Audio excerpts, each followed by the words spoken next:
Madam செல்வம் college EC டிபார்ட்மெண்ட்டுங்களா? ஆமாங்க, அந்த advisor பேசுறேங்க. அட்வைசர் பேசுறீங்க. அந்த லிகேஸ்வரன் ஒரு பையன் இருக்கா இல்லைங்களா? ஆமாங்க. அவங்க அம்மா வந்து எங்ககிட்ட தான் ஒர்க் பண்ணுறாங்க. சரிங்க சார். அது என்ன ப்ராப்ளம்? அவனை எக்ஸாம் எழுத நீங்கள் நேற்றும் அலோவ் பண்ணலீங்களா, இன்றைக்கும் அலோவ் பண்ணலையா?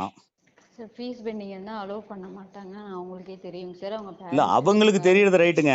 கவர்மெண்ட் ஏதாவது அப்படி சொல்லியிருக்கீங்களா? ஃபீஸ் பெண்டிங் இருந்தால் பையனை வந்து செமஸ்டர் எக்ஸாம் அலோவ் பண்ணாதீங்க அப்படின்னு ஏதாவது சொல்லியிருக்கான்னு கேட்குறேன். உங்களுக்கு காலேஜில் ரூல்ஸ் அப்படி இருக்கு. காலேஜ், உங்கள் காலேஜ் ஒரு பையனோட கேரியர் ஒரு பெற்றவங்களால பணம் கட்ட முடியலனா பையனோட கேரியர் ஸ்பாயில் ஆகலாமான்னு கேட்குறேன். சார் இல்லை சார், அது எங்கள் மேம், எங்கள் ஹெட் மேம் இருக்காங்க சார், அவங்க தான் சார் சொன்னாங்க. கொடுங்க. அவங்க கொஞ்சம் அங்கே மீட்டிங்கில் இருக்காங்க சார். சரிங்க, அவங்கள பார்க்க தான் வெயிட் பண்ணிட்டு இருக்கோம். இல்லை மேடம், நான் என்ன சொல்கிறேன்னா, ஒரு பையன் செமஸ்டர் எக்ஸாம் எழுத முடியல, அவன் பெற்றவங்களால ஃபீஸ் வந்து அவன் 30,000 பே பண்ணியிருக்கான். நீங்கள் ப்ளஸ்ஸு இது வந்து 50,000 ரூபா ஸ்காலர்ஷிப் அமௌண்ட் எடுத்திருக்கீங்க.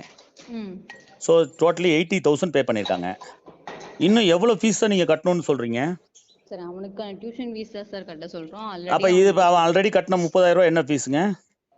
சார் இவனுக்குன்னு இவ்வளோன்னு சொல்லிட்டு டியூஷன் ஃபீஸ் பண்ணிருப்பாங்க சார். ஆமா, இந்த செமஸ்டருக்கான ஸ்காலர்ஷிப் அமௌண்ட் மட்டும் தான் அவன் எடுத்து கட்டணும் டியூஷன் ஃபீஸ்க்காக. ஒரு விஷயம் மேடம், நீங்க ஒரு விஷயத்தை புரிஞ்சுக்கணும். நான் என்ன கேட்குறேன், நீங்க தானே இப்போ அவனை எக்ஸாமுக்கு பையனுக்கு இவ்வளோதான் சொல்லிட்டு ஃபீஸ் மேடம், ஒரு விஷயம் மேடம், நான் என்ன கேட்குறேன்னா, நீங்க தானே அவனை அலோவ் பண்ணல எக்ஸாமுக்கு? சார் நான் இல்லை சார், எங்க ஹெட்டுங்க சார். உங்களுக்கு யாரு ஹெட்டுங்க? எங்களுக்கு ஷாலினி மேம்னு சொல்லிட்டு ஹெட் இருக்காங்க சார். அவங்களுக்கு சொன்ன ஆர்டர் படி தான் அவங்க. மேடம், ஒரு விஷயம் அதுதான் நான் கேட்குறேன். என்ன இப்போ ஃபீஸ் கட்டலங்கிறீங்க, நான் ஃபீஸ் கட்டுறதுக்கு எவ்வளோ ஃபீஸ்னு கேட்டால் உங்களால் சொல்ல முடியலங்கிறீங்க. எவ்வளோ கட்டியிருக்கா என்னன்னு சொல்ல முடியலன்னு சொன்னா. அவனுக்கான ஃபீஸ் தான் சார், டியூஷன் ஃபீஸ் போக அவனுக்கு இன்னும் ரிமைனிங் 15,000 இருக்கு. அப்போ என்ன மேடம்? சரி, அதான் கேட்குறேன். அப்போ எவ்வளோ அவனுடைய டோட்டல் ஃபீஸ் எவ்வளவு? சார் வருஷத்துக்கு வந்துட்டு 80,000 வருங்க சார். வருஷத்துக்கு 80,000 ரூபா ஃபீஸுங்களா? இப்போ வந்துட்டு மேடம், ஒரு நிமிஷம் இருங்க சார், நான் சொல்றேன்லங்க சார். நீங்க சொல்றத நான் கேட்டுக்கணுங்களா? சரி, சொல்லுங்க. ஃபீஸ் டீடைல்ஸ் வந்து நான் சொல்லிட்டு இருக்கேன். நீங்க வருஷத்துக்கு நீங்க கேட்கணும் நான் சொல்லல. வருஷத்துக்கு பேசும்போதே வந்துட்டு ஆர்கியூ பண்ற மாதிரி சார். அப்படி இல்லை மேடம், ஒரு பையனோட கேரியரை ஸ்பாயில் பண்றீங்க நீங்க. Not a good institution.